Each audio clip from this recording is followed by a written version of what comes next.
O assunto é existencialismo na visão de Heidegger e de Jean-Paul Sartre. A gente vai conversar um pouquinho nesse sentido. Eu escolhi o tema existencialismo porque tem tudo a ver com o momento que a gente vive, desse olhar meio existencial, né, mais voltado para o antropológico, para a antropologia.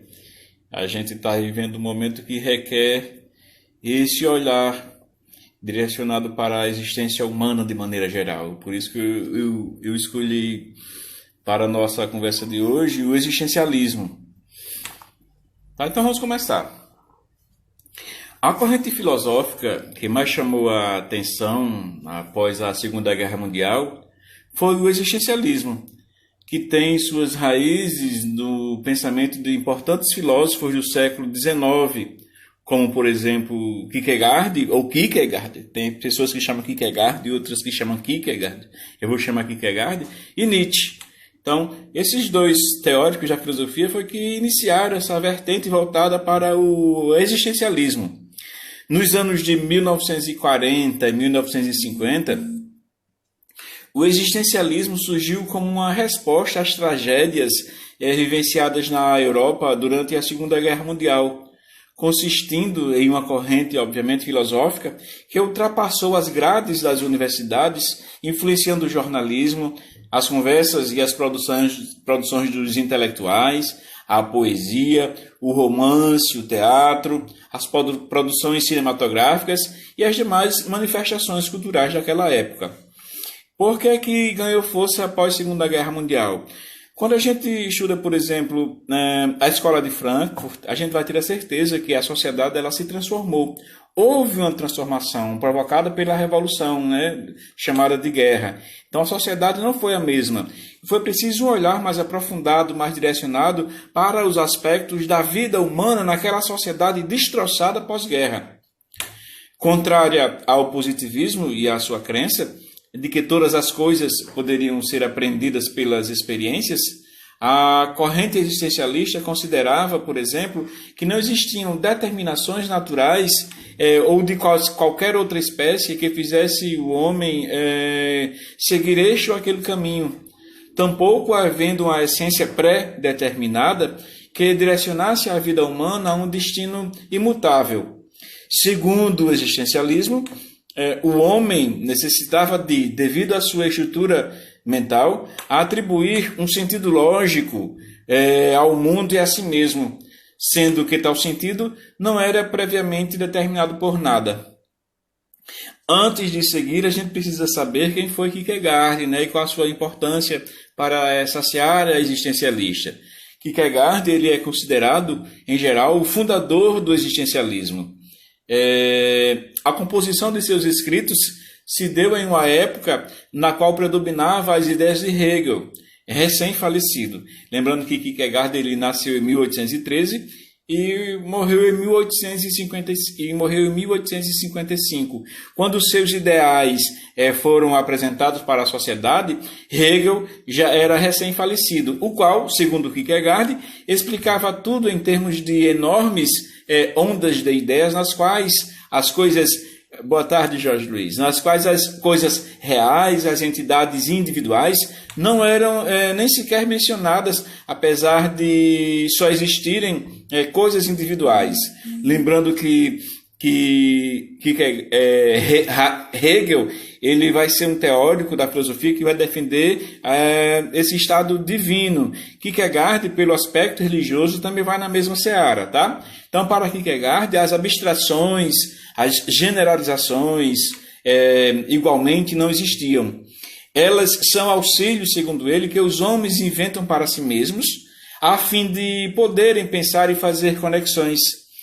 Se quiserem entender o que de fato existe, segundo ele, os homens têm de encontrar um modo de se chegar a um acordo com as entidades exclusivamente individuais, porque elas são tudo o que existe.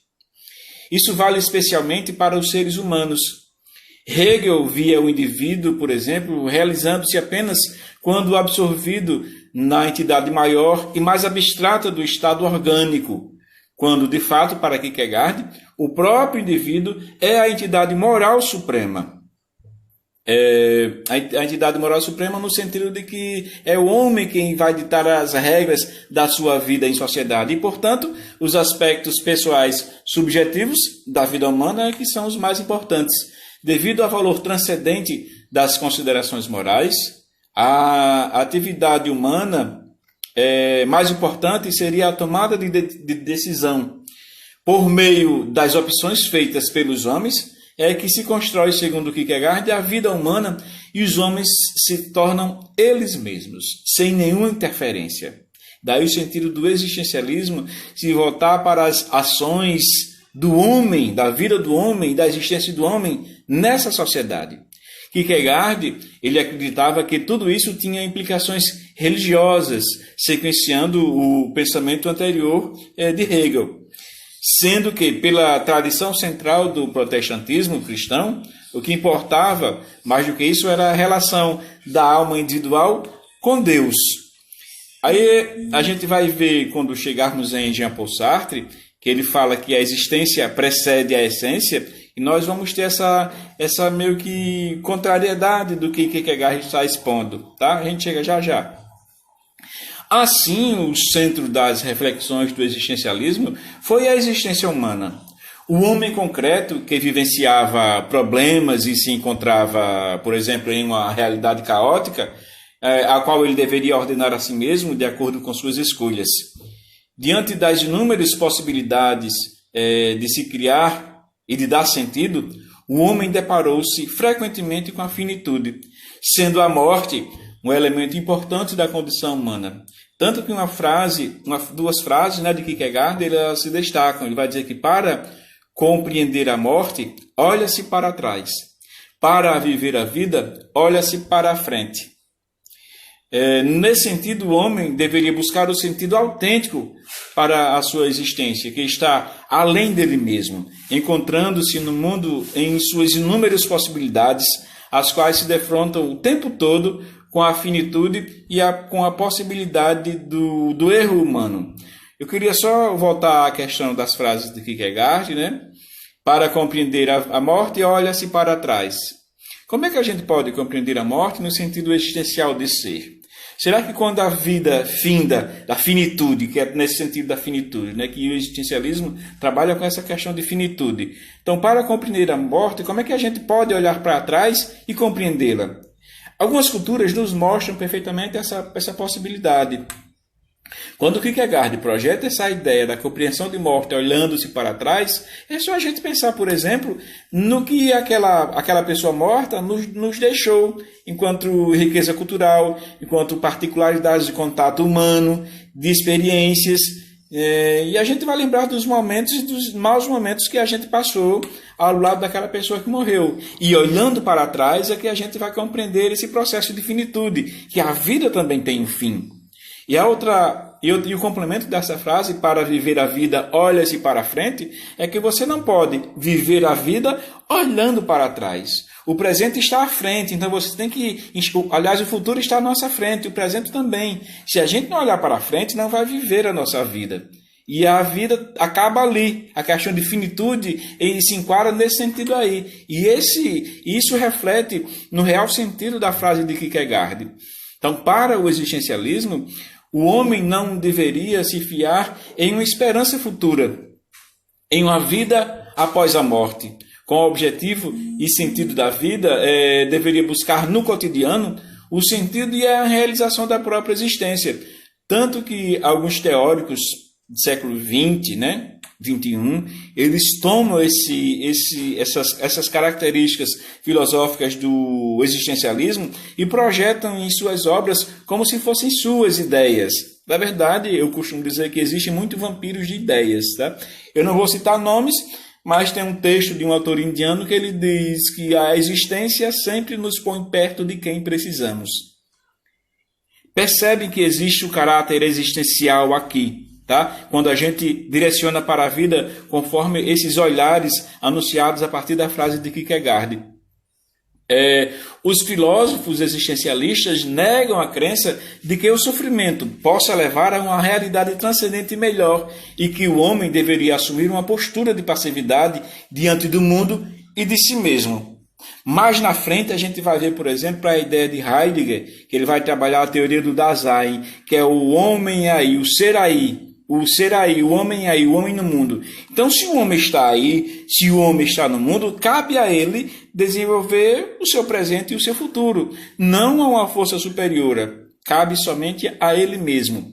Nesse sentido, ao contrário, para o existencialismo, o homem deveria buscar, como eu já disse, com suas próprias forças, essa questão de construção da sua própria vida a partir de sua própria consciência, empenhando-se para superar as suas limitações, suas ilusões e as superstições, construindo a si mesmo e buscando a felicidade na vida concreta. Esse é o real sentido quando se discute e se apresenta a teoria do existencialismo.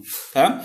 Como eu disse anteriormente, eu escolhi esse tema porque é atual, se encaixa perfeitamente na realidade que a gente vive. Algumas particularidades que se mostram via comentário de um ou de outro, se pautam para a negação do outro. E na seara existencialista é o contrário. Nós temos que dar valor à existência de maneira ampla, e não só a minha. Porque se eu nego o outro, como é que eu vou projetar a existência de maneira ampla, a vida em si? Tá? Essa discussão que nos leva ao existencialismo, ela antecede um pouquinho, tá? E a gente precisa buscar o suporte, às vezes, da fenomenologia. O que é isso? A fenomenologia não tem nada a ver com os fenômenos da natureza, ou fenômenos físicos ou metafísicos. São fenômenos que estão dentro de cada um de nós. Por exemplo, como é que eu sei que o aparelho para o qual eu estou olhando agora se chama celular? Como é que eu ligo o nome celular à figura que se apresenta à minha frente?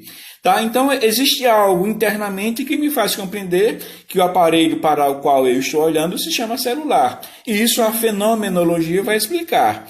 Também vai explicar, se eu faço um desenho em um quadro e que esse desenho me remete a algum gato, como é que eu vou saber que aquele desenho remeteria a um animal que foi chamado de gato? Então, isso a fenomenologia vai explicar. Tá? Então, a gente precisa compreender quem são os tidos pais da fenomenologia para aprofundar melhor essa compreensão do existencialismo. Tá? Então, Edmund Husserl foi um dos principais expoentes da fenomenologia. Ele nasceu em 1859, na região da Morávia, localizada atualmente na parte oriental da República Tcheca.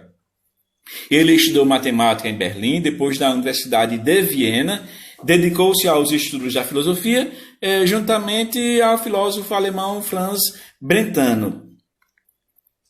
Ele atuou como livre docente em Halle, em 1916, lecionou em Freiburg, onde trabalhou como reitor até 1928, quando licenciado pelo regime nazista, devido à sua origem judaica.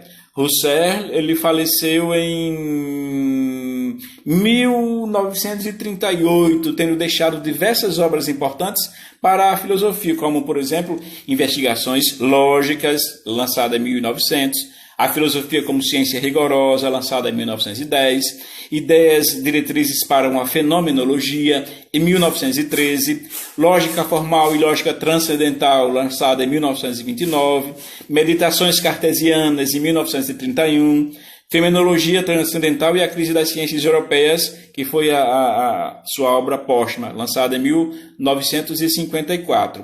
Então, para compreender essa questão do existencialismo, nós temos que entrar no aspecto da fenomenologia. Husserl, como a gente viu a partir de sua obra, né, das análises cartesianas, ele acompanhando o pensamento de René Descartes, ele afirmava que as representações do mundo na mente humana, da consciência humana, era inquestionável e consistia na origem de qualquer conhecimento. É só a gente lembrar, por exemplo, da dúvida metódica de René Descartes. O que é que vai caracterizar a dúvida metódica? A pergunta: se penso, eu posso duvidar de tudo, até do meu próprio pensamento. Se fizer isso, eu existo. Então, se penso, logo existo. Então, se eu penso, eu vou ter a capacidade de questionar até do meu próprio pensamento. Isso é o que vai me caracterizar enquanto ser pensante. Beleza? Então, casa perfeitamente com a ideia do existencialismo que se projeta posteriormente. Assim, a investigação acerca do mundo e das coisas materiais, ela não ocorria na coisa em si mesma. Vamos lá, o que é a coisa em si mesma? Será que uma pedra, ela pensa por si? Será que uma criança, ela pensa por si? Será que alguém, por exemplo, que é facilmente influenciável, pensa por si, questiona a informação que está tendo, faz a pergunta que René Descartes fez ao apresentar o método dele, a dúvida metódica? Tá? Então, o homem não deveria buscar o objeto em si, uma vez que ele não poderia ser alcançado e nem sequer poderia ser provada a sua existência. Pelo contrário, para conhecer o mundo, o sujeito deveria se prender unicamente na consciência do objeto representado em sua mente. Nesse sentido, Husserl afirmava que o homem deveria abandonar as perguntas sobre o mundo em si mesmo, porque ele não era acessível, devendo se preocupar com a representação do mundo em sua mente. Entra aí a parte da fenomenologia, que os fenômenos seriam internos, fariam parte dessa questão interna do homem, para que nós possamos ligar uma coisa com outra, possamos ligar, por exemplo, um signo a um sentido daquele signo. Entenda-se por signo uma frase, uma palavra, um número, um rabisco, uma inscrição rupestre, qualquer coisa. Tá? Isso, para você compreender isso, precisa fazer uso, obviamente, da hermenêutica. Hermenêutica nada mais é do que você interpretar. Então, precisa de um emissor e precisa de um receptor. O que vai separar um em outro é a interpretação que você vai fazer daquilo que se projeta à tua frente. E para fazer essa interpretação, obviamente a hermenêutica, ela é essencial para que a parte fenomenológica ela se concretize. Tá? Relembrando, a fenomenologia não tem nada a ver com aspectos que envolveriam a natureza, elas fazem parte da parte interna do homem no sentido de compreender o mundo como ele é. Tá? Nesse sentido, ele afirmava, como eu já disse, que ele precisava abandonar as perguntas, já que havia dúvidas quanto à existência dessa representação, a qual estava diretamente ligada à investigação humana. A fenomenologia ela pertenceu, né, a uma corrente conhecida como filosofia da consciência ou filosofia da subjetividade. A verdade, por exemplo, se voltaria para a questão da filosofia da subjetividade, porque a interpretação que eu posso fazer de algo que para mim seria verdadeiro vai ser diferente, por exemplo, da interpretação que alguém que está presente neste nosso encontro aqui possa fazer sobre a mesma coisa. Então, por isso que quando a gente fala em verdade, dá muito problema, já que ela seria subjetiva. Sendo que essa preocupação da filosofia da subjetividade não era fundamentar o conhecimento científico, mas sim pensar a consciência reflexiva do homem sobre o mundo. Logo, de acordo com essa corrente filosófica, não haveria mais problemas, por exemplo, para escolher entre o realismo, o ser tem uma realidade em si, que deve ser aprendida pelo homem para o conhecimento do mundo, e o idealismo. O homem é quem determina a ideia de ser. Uma vez que o conhecimento consistia em nada mais do que uma representação do mundo na mente do homem. Ou seja, toda a consciência é entendida como consciência de alguma coisa, a qual o homem traz à mente, de acordo com a sua intenção dirigida, a um determinado objeto de mundo. O método fenomenológico de Husserl serviu como uma das mais importantes bases para o existencialismo, uma vez que essa corrente filosófica se deteve não no mundo em si mesmo ou na crença de que existiriam essências anteriores ao homem e à sua consciência, mas sim na ideia de que era possível fazer uma análise fenomenológica do mundo moral, da vida social e de outros aspectos da vida e das experiências humanas, sem que, para isso, fosse necessário, por exemplo, prender o pensamento em algo pré-estabelecido ou em uma existência independente do homem. Nesse aspecto, encontra-se a ideia mais importante do existencialismo de Jean-Paul Sartre, chamado de existencialismo sartriano, a qual afirma que a existência precede a essência, ou seja, que o homem constrói, a partir do seu pensamento, a essência para a sua vida de acordo com as representações da sua existência. Eu selecionei para vocês uma frase, um trecho da obra de Sartre, que ele trata dessa questão aí. Ele vai dizer que o existencialismo ateu, que ele representa, seria mais coerente. Ele afirma, por exemplo, que se Deus não existe, há pelo menos um ser, no qual a existência precede a essência. Um ser que não existe antes de poder ser definido como qualquer conceito. Este ser é o homem, ou, como diz Heidegger, a realidade humana. O que significa, diz Sartre, dizer que a existência precede a essência. Significa que, em primeira instância, o homem existe e encontra a si mesmo. Surge no mundo e só posteriormente se define. O homem, como o existencialista o concebe, só não é passível de uma definição porque, de início, não é nada. Só posteriormente será alguma coisa e será aquilo de que ele fizer de si mesmo. Daí a frase de Sartre: a existência precede a essência. Quando a gente insere a discussão que vai envolver a parte religiosa, essa parte religiosa vai ser contrária ao que Sartre vai nos apresentar nesta frase. Mas este não é o sentido de se buscar um suporte religioso. Aqui nós estamos discutindo com vocês a parte e o sentido do existencialismo na visão de Sartre e na visão de Heidegger. Beleza? No campo do existencialismo, dois filósofos se destacam. Os próprios, Jean-Paul Sartre e Martin Heidegger. Heidegger foi um dos mais importantes filósofos do existencialismo. E Sartre é considerado o mais representativo pensador existencialista. Tá? Heidegger ele nasceu na Alemanha em 1889, com a intenção de se tornar um religioso da ordem dos jesuítas.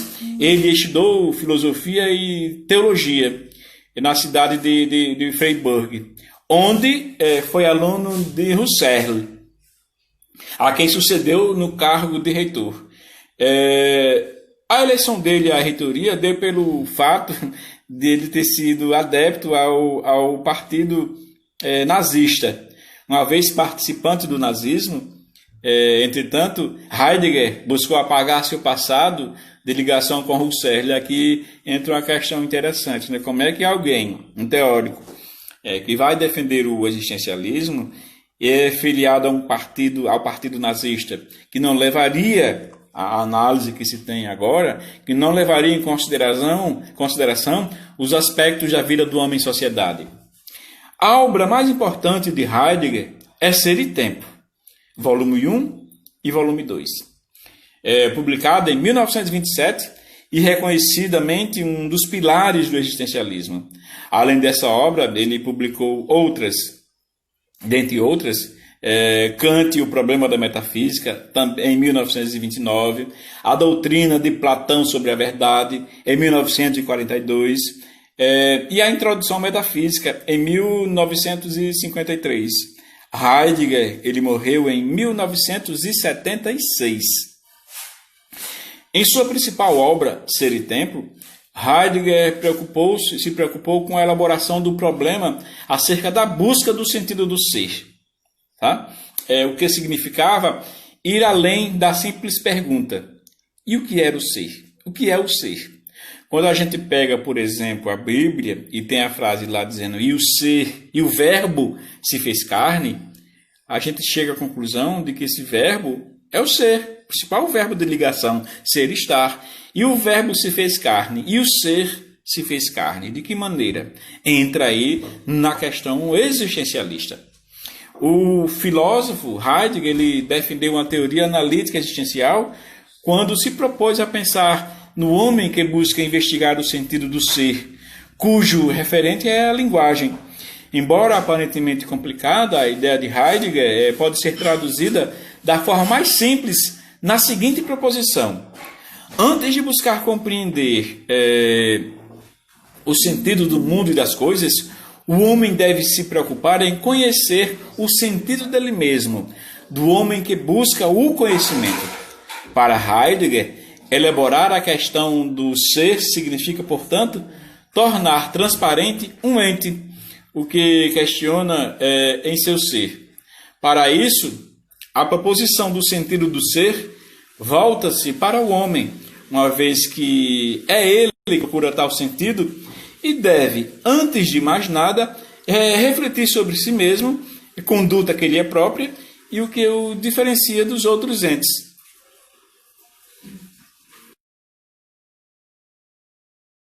Diferencia o ser dos entes, para diferenciar o homem dos demais entes, já que o homem seria o único que se coloca a pergunta sobre o sentido do ser. Colocar-se a pergunta sobre esse sentido é um modo de ser do próprio homem, uma conduta que o diferencia dos demais entes. Tá? Na obra Ser e o Tempo, ele deixa uma explicaçãozinha suave sobre isso. Ele diz que o perguntar mesmo tem, enquanto conduta de um ente, daquele que pergunta, um peculiar caráter de ser. Então, daí a frase dele, quando ele teoriza o Dasein, né, que é um termo alemão, que quer dizer o ser aí, o homem no mundo. Então, o homem está aí para tudo, até para perguntar sobre si mesmo. Buscando responder o que é o homem, qual o sentido do ser que procura respostas sobre o mundo, Heidegger afirmou que o homem era um Dasein, neologismo criado na língua alemã, que significa ser aí. Ao usar esse termo, ele quer dizer que o homem é um ser que está no mundo e em relação íntima com ele.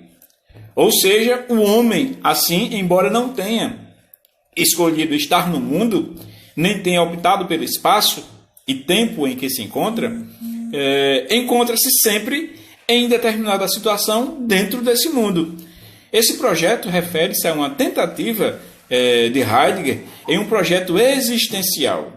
Esse projeto refere-se a uma tentativa humana de encontrar, indo além da busca pelo sentido do ser, o sentido da própria existência, que, para Heidegger, não estava previamente determinada. Então, para Heidegger, o homem não seria, ou não é, uma simples presença no mundo, um simples objeto, como são os seres inanimados. Mas ele é, na verdade, mais do que o ser, o ente para o qual as coisas são presentes, uma vez que, por não possuírem consciência, essas coisas não podem ser presentes para si mesmas, mas podem ser para o homem, o que é o único capaz de refletir sobre a existência de tais coisas. O homem é, assim, existência, sendo que a sua própria natureza, sua essência, consiste em sua existência. Daí a frase que vai fundamentar, isso aqui, aliás, vai fundamentar uma das principais frases de Jean-Paul Sartre: a existência precede a essência. Então, a essência da existência, por sua vez, é a possibilidade do homem de definir-se, de construir-se, de fazer-se de maneira que lhe aprouver, dependendo única e exclusivamente de si mesmo, para fazer da sua existência o que achar melhor, podendo perder-se ou conquistar-se, ter uma vida autêntica ou uma vida inautêntica, de acordo apenas com as suas escolhas. Em outras palavras, nós seríamos frutos daquilo que escolhemos. Tá? Então, o meu futuro só depende de mim. Eu vou ser aquilo que eu realmente quiser ser, independente da vontade de outra pessoa ou de alguém. Tá? Já que as vontades são minhas, eu é quem decido quem eu quero ser, aonde e onde eu quero chegar. Os existencialistas, tanto como Heidegger e quanto Sartre, considera o homem um ser livre para fazer de si mesmo o que quiser, pois, ao contrário dos outros seres, ele é consciente, é capaz de refletir sobre a sua existência, e tal consciência converte-se em total liberdade.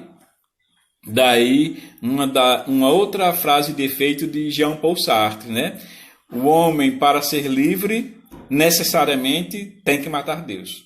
Então, esses aspectos que envolveriam o existencialismo e liberdade não casam com o aspecto que envolveria a religiosidade. Mesmo tendo nascido sem o sentido pré-definido, sendo um seraí, um Dasein, colocado no mundo em determinada situação com tempo, local, família e convivência, não escolhidos por ele, um homem é um ser de possibilidades, podendo se definir de acordo com as suas escolhas. Então, segundo Heidegger, o homem, enquanto seraí, estando no mundo, não é um objeto, e sim uma possibilidade, encontrando-se dessa forma, diante da necessidade de alcançar o que o filósofo chama de transcendência existencial. Não basta existir, é necessário transcender, ir além da existência, ultrapassá-la, projetando-se e indo além do que está posto para se construir enquanto ser. Nesse sentido, a existência é poder ser, é possibilidade de ser. Entra aqui uma questão que a gente já viu em Aristóteles, por exemplo, quando ele projeta a ideia de ato e potência. Ato é o aqui e agora, potência é transformação. O homem se encontra na seara da potência, está sempre em transformação, sempre em mutação contínua e sistemática o tempo todo. É nessa seara existencialista de buscar uma explicação do homem pelo próprio homem, é que a gente buscaria o sentido, por exemplo, do ato potência, da transformação contínua do homem por ele mesmo, tá? O homem, ele possui essa necessidade de se projetar. E nesse aspecto, o mundo apresenta-se como uma ferramenta para que ele alcance seu objetivo, projetando-se e construindo-se no próprio mundo. Por essa razão, Heidegger afirmava que o homem é um ser no mundo, pois é diante do mundo e por meio dele que o homem precisa se construir. O mundo é assim, segundo ele, uma construção humana. Construindo-o e modificando-o, o homem constrói e modifica a si mesmo, independente do caráter religioso que possa ser apresentado em toda e qualquer particularidade envolvendo o homem na vida em sociedade. O termo estar no mundo, muito utilizado por Heidegger, significa que o homem deve ser transcendência. Transcendência é utilizando esse mundo como ferramenta para as suas ações e comportamentos. Essa transcendência é em si liberdade, uma vez que, de posse das ferramentas oferecidas pelo mundo, pode-se construir de maneira que quiser, o mundo que ele quiser. No entanto, ao mesmo tempo em que se apresenta como ferramenta para a construção do homem, o mundo é limitado, ou seria limitado, já que possui certas restrições e necessidades que ultrapassam o querer humano. Então, segundo Heidegger, o homem se constrói e se define na liberdade, utilizando o mundo como ferramenta. No entanto, nesse mundo existem outros homens que também se encontram na mesma situação de plena liberdade e que não podem ser desprezados ou desconsiderados. Não há, portanto, um sujeito sem mundo e muito menos um eu isolado no mundo. Valeu, Arthur, beleza. Um eu isolado no mesmo mundo. Por esse motivo, assim como é impossível viver no mundo sem as coisas que o compõem, é impossível viver nele sem existir o cuidado dos homens uns com outros, o que Heidegger chamava de cuidar dos outros, sendo essa base a vida da própria, o que vai caracterizar a vida do homem na própria sociedade.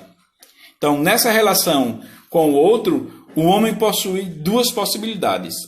E Heidegger listou, obviamente. A primeira é estar junto ou vida inautêntica, que seria quando o outro é submetido a uma vida que não foi escolhida por ele. E com isso há o estabelecimento de uma relação de submissão. A outra particularidade é coexistir, ou vida autêntica, que é marcada ou caracterizada quando uns ajudam aos outros a conquistarem a liberdade de assumir o cuidado sobre si mesmo. Lembrando que no momento que a gente vive, a palavra liberdade ela costuma ser evidenciada à torta e à direita e por todo mundo. Tá? Mas eu não posso ser livre sozinho. Para que eu possa me caracterizar como livre, eu tenho que pensar no outro. Sem o outro, eu não posso ser livre. Então, por assim dizer, eu não posso invadir a liberdade de ninguém, já que eu estaria incorrendo em falha grave no sentido de encarar a teoria existencialista enquanto reflexo e direcionada para a vida do homem em sociedade. Tá? Então, para Heidegger, o ser aí possui duas condições. Ele é ele e ele é o que tem que ser. Ponto final. Não tem espaço para nenhum tipo de questionamento. Isso significa que, ao mesmo tempo que está inserido no mundo, o homem precisa se transcender, devendo sair da condição de objeto do mundo e encontrar um sentido para a sua existência, projetando-se ao futuro com fins a algum objetivo.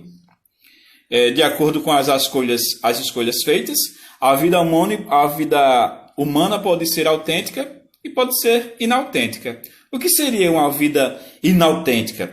É a vida em que o sujeito se prende às coisas em si mesmas, sem considerá-las como instrumentos que levarão o homem a um projeto maior, sendo esta uma existência anônima. Então, a pessoa, o ser humano que se prende, por exemplo, a realidades efêmeras, não se enquadrariam na questão existencialista de maneira ampla. Há essa... Espera aí um momentinho. Essa vida, Heidegger chama de dejeção, que é a queda do homem no plano das coisas do mundo. A existência humana, ela torna-se vazia e sem sentido, e o homem fica, a cada dia, mais preso às coisas, buscando nelas algo que o satisfaça, o que é impossível. É só a gente lembrar, por exemplo, do amor líquido, de sociedade líquida, de Bauman, que tudo é passageiro, tudo é efêmero. Se eu busco prazer em algo passageiro, isso vai passar e eu vou me interessar por outra coisa. Assim, de interesse em interesse, eu vou vivendo e perdendo o meu caráter existencial. A existência humana, segundo Heidegger, ficaria sem sentido, tá? E ele ficaria, como eu já disse, mais preso às coisas, buscando a satisfação em alguma coisa, o que seria praticamente impossível. Em vez de ser utilizado como instrumento, o mundo seria visto como fim em si mesmo. Tá? Aí cabe a pergunta. Então, qual seria a finalidade do homem no mundo? Viver. Somente isso, viver. Segundo Heidegger, há, no entanto, a voz da consciência que chama o homem do simples apego aos fatos e às coisas para um sentido autêntico da vida. A busca não do ser em si, mas do sentido do ser, ao sentido de existir. Tá? E o que seria essa vida autêntica? Essa vida autêntica, ela só é possível quando o homem aceita a ideia de que ele é um ser para a morte. Ou seja, que a morte é a maior de todas as possibilidades e que certamente ela se concretizará. Daí a frase, né? O sentido de viver é só um, morrer, não tem outro. Mas o que acontece entre um e outro se chama vida. E a gente tem que aproveitar essa separação que há entre o viver e o morrer. Essa linha aqui se chama vida. E é isso que interessa ao existencialismo. Tá? Para Heidegger, a morte é a possibilidade de que todas as outras possibilidades tornem-se impossíveis. Portanto, a consciência remete ao homem o sentido da morte e revela que todos os planos são nulos. Ou seja, todo projeto deve trazer em si a consciência de que tudo pode acabar de forma inesperada com a morte. Se, por um lado, essa ideia poderia levar o homem à desesperança, por outro, a consciência da finitude é o que impede o homem de fixar-se em uma situação fática, mostrando-lhe, por exemplo, a nulidade do projeto e a historicidade da sua existência, a qual é passageira. Tá? Então, repetindo, o sentido de viver é só um: morrer. O que separa um e outro é que vai ser caracterizado de vida. Então, para Heidegger, a angústia é a vida autêntica, aliás, para ele, né?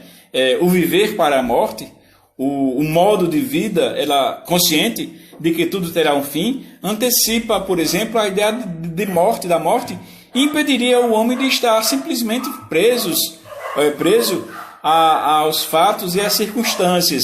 Vocês estão ouvindo aí alguns latidos, mas faz parte, tá? Tal antecipação da morte leva o homem ao sentimento de angústia, que o coloca diante do nada, da ausência de sentido e da vida, né, da existência e dos projetos humanos. Segundo Heidegger, pois é, Cláudia, o cachorro aqui está assistindo, os cachorros estão participando aqui da nossa conversa. Então, segundo Heidegger, existir de forma autêntica só é possível para aquele que tem coragem de encarar a possibilidade da morte e sentir a angústia do ser para a morte, aceitando a própria finitude e não se iludindo ao pensar que a vida presa às coisas e aos fatos traria sentido para a existência humana. Tá? Então, repetindo, a única verdade que a gente tem é de que um dia a gente vai morrer. Não se sabe qual dia, mas que certeza é. Tá? Então, o homem da vida inautêntica, por sua vez, teme a angústia, desviando o pensamento da finitude e se iludindo com as coisas do mundo, acreditando que elas podem trazer sentido à sua existência e inebriando-se com o agora. Então, para Heidegger, essa questão da angústia, o medo é diferente da angústia, tá? Heidegger vai trabalhar a teoria, por exemplo, que é na angústia, assim como Kierkegaard, que seria na angústia que nós produzimos mais, tá? Na vida inautêntica, tem-se, por exemplo, medo diante da morte.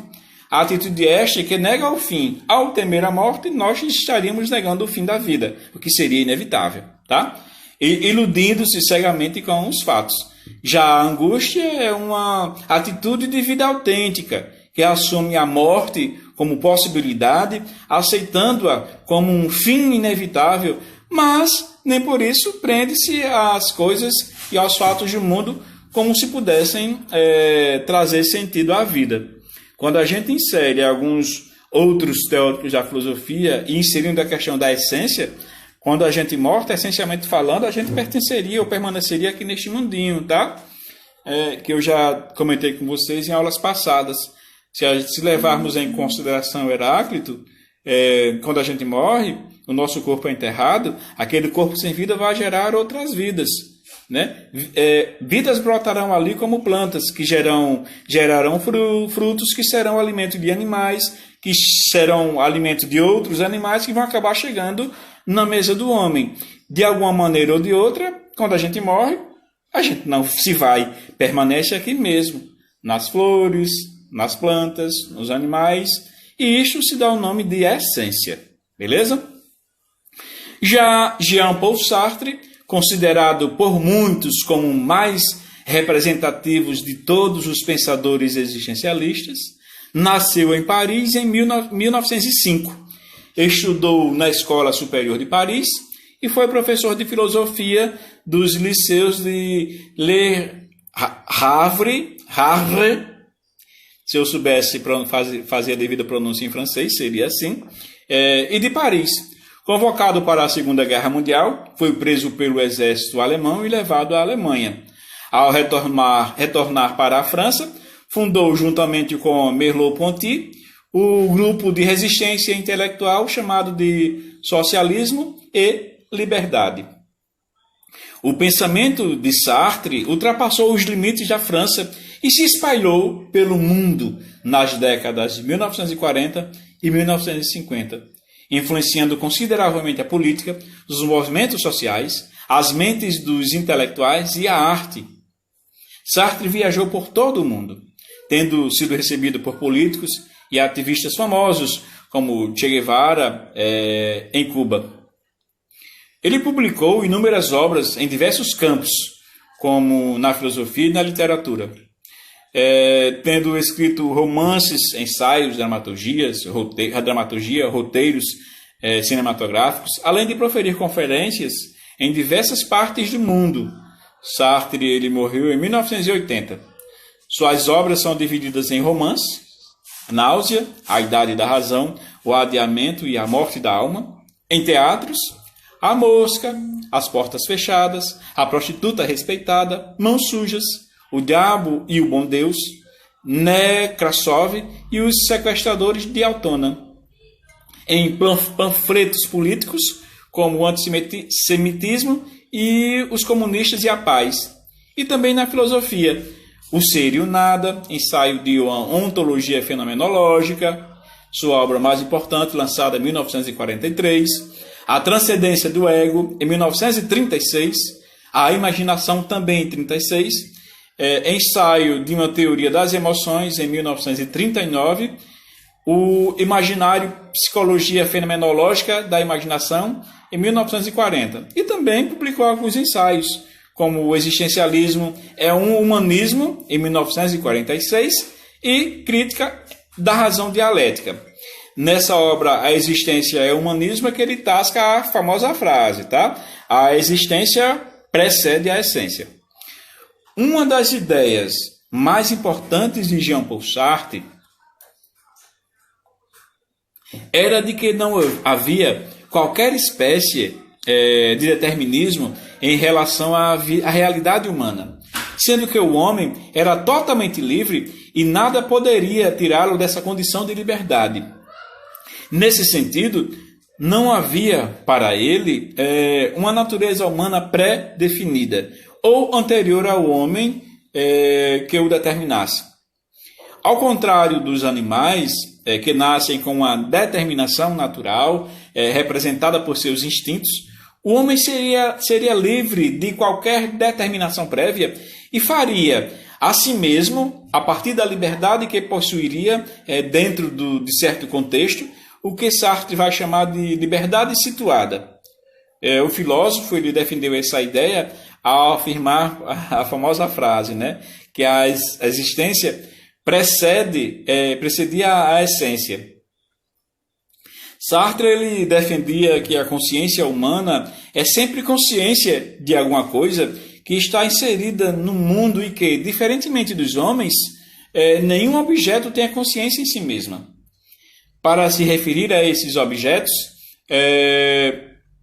Sartre usa o termo em si, que representa o mundo das coisas materiais e dos seres, que não passam daquilo que eles aparentam ser, idênticos a si mesmos, esgotando-se naquilo que são, sem que possam ser nada além disso. Trata-se do simples ser no mundo, desprovido por completo de atividade reflexiva, sendo esta exclusividade do ser humano, capaz de ter consciência das coisas e de si mesmo. Dessa forma, a negação e a afirmação não se apresentam para o em si, já que ambas são frutos da consciência e têm como pressuposto a presença do pensamento. O para si, Sartre diferenciava o ser em si e o ser para si, dizendo que o primeiro, o ser em si, era um ser do fenômeno e a coisa em si mesma. O objeto sem consciência que simplesmente está no mundo. Enquanto o segundo, o ser para si, por oposição, era o ser da consciência. Tá? O ser para si, dessa forma, seria a consciência do homem, a qual, por sua vez, está no mundo e no ser em si. São particularidades que, à primeira vista, podem causar um certo nó no juízo, tá? Mas quando a gente passa a ler com atenção, passa a fazer uma reflexão sobre as ideias, a gente acaba compreendendo. Tá? Então, essa consciência, no entanto, é radicalmente diferente do mundo, não sendo, portanto, dependente dele. A consciência, que consiste na própria existência do homem, ela seria absolutamente livre e sendo pura liberdade. O homem ou a consciência, entendidos como uma mesma coisa, ao contrário do ser em si, que está pronto e completo, seria a incompleta, a parte incompleta, podendo se construir naquilo que quiser. Para Sartre, a liberdade não é um ser. Tá? Ela é o ser do homem, ou seja, o seu nada de ser. Tá? Segundo Sartre, uma vez quando lançado no mundo de forma contingente, entenda-se por contingente aquilo que não seria, aquilo que entraria no campo da possibilidade. Tá? A gente vai compreender isso quando a gente estuda, por exemplo, Leibniz. Leibniz projetou a ideia de mônadas, e nessa ideia ele apresentou a ideia de que existiria um ser superior que seria contingente e essencial ao mesmo tempo. A parte contingente se volta para o campo da possibilidade, e assim seria o homem nessa retomada que Sartre vai fazer de algo contingencial. Então seria uma forma gratuita e desprovida de sentido.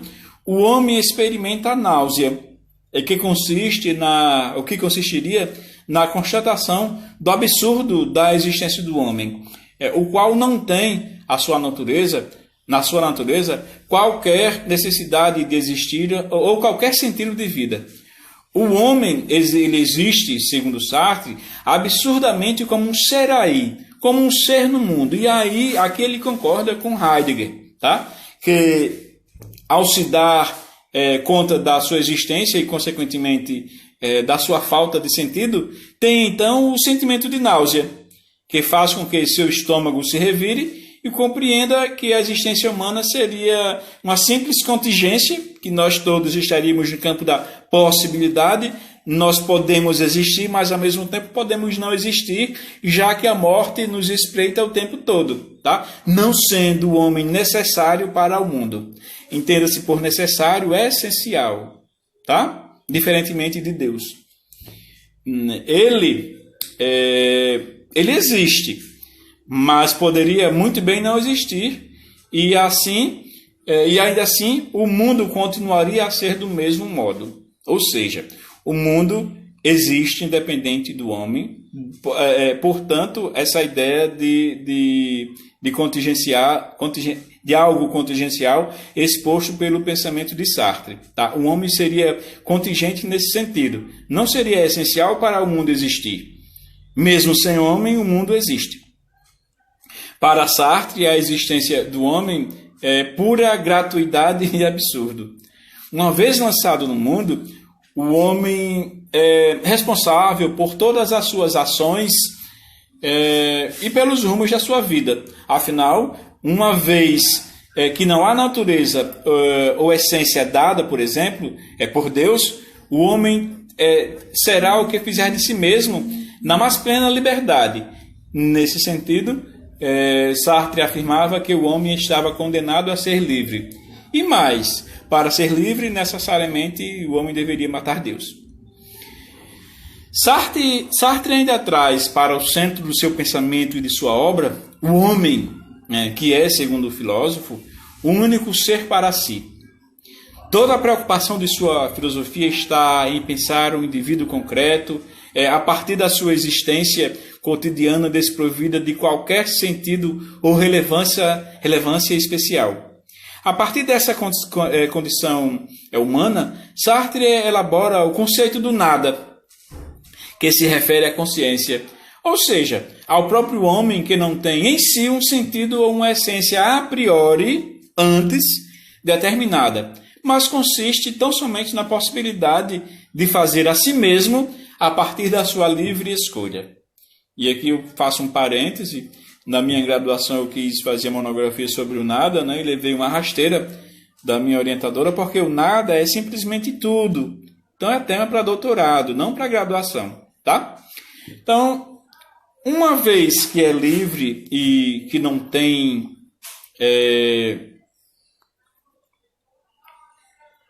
e que não traz em si nenhuma pré-definição, a consciência seria o próprio nada. A nossa consciência é o nada e, por ser nada, tem tudo. Para o filósofo, é próprio da condição humana a falta de sentido de determinações. No entanto, se por um lado essa falta de sentido pode parecer um problema, por outro é justamente ela, a ausência, né, de sentido, que leva o homem a buscar algo que traga sentido à sua vida. E ela faz isso, e ele faz isso a partir, por meio de suas próprias escolhas, uma vez que ele é plenamente livre, tá? Uma particularidade aqui a gente já está encerrando, uma particularidade que vai envolver Sartre é que ele foi o parceiro, né, de Simone de Beauvoir, uma das principais teóricas, uma das principais mulheres, né, que projetaram a ideia de feminismo, desse olhar direcionado para a mulher. Ela escreveu alguns livros que trabalham nessa perspectiva. Dentre eles se destaca O Segundo Sexo, que ela vai dizer que a mulher, por ser anatomicamente diferente do homem, ela vai ser escanteada, vai ser o outro sexo, o segundo sexo. Então, essa particularidade envolvendo o pênis vai ser essencial para a crítica que Simone de Beauvoir vai direcionar, né, e afirmar que o gênero seria uma construção social. Caminhando, seguindo, dando sequência a essa seara existencialista, tá? Depois de Simone de Beauvoir, de Jean-Paul Sartre, de Simone de Beauvoir, outros teóricos e teóricas seguiram nessa linha existencial, e quando a gente chega no século XX e XXI, nós vamos ter nomes como Judith Butler, como Angela Davis, como Guacira Lopes Louro, projetando essa discussão envolvendo o homem aí, o ser aí, o homem no mundo, o ser no mundo, e aprofundando essa discussão iniciada lá no século XIX, né, por Kierkegaard e por Nietzsche, que vai descambar na particularidade envolvendo, por exemplo, o pensamento de Angela Davis ou de Judith Butler, que ela afirma que o problema que vai envolver homem e mulher na sociedade não seria mais uma questão de gênero, tá? E sim de identidade. E essa questão de identidade ficaria para um próximo encontro, beleza? Então, nós chegamos aqui ao final dessa nossa conversa. Quem tiver ficado com alguma dúvida pode mandar alguma mensagem que eu teria o maior prazer em responder, beleza? Então, valeu, até a semana que vem. Tchau, tchau.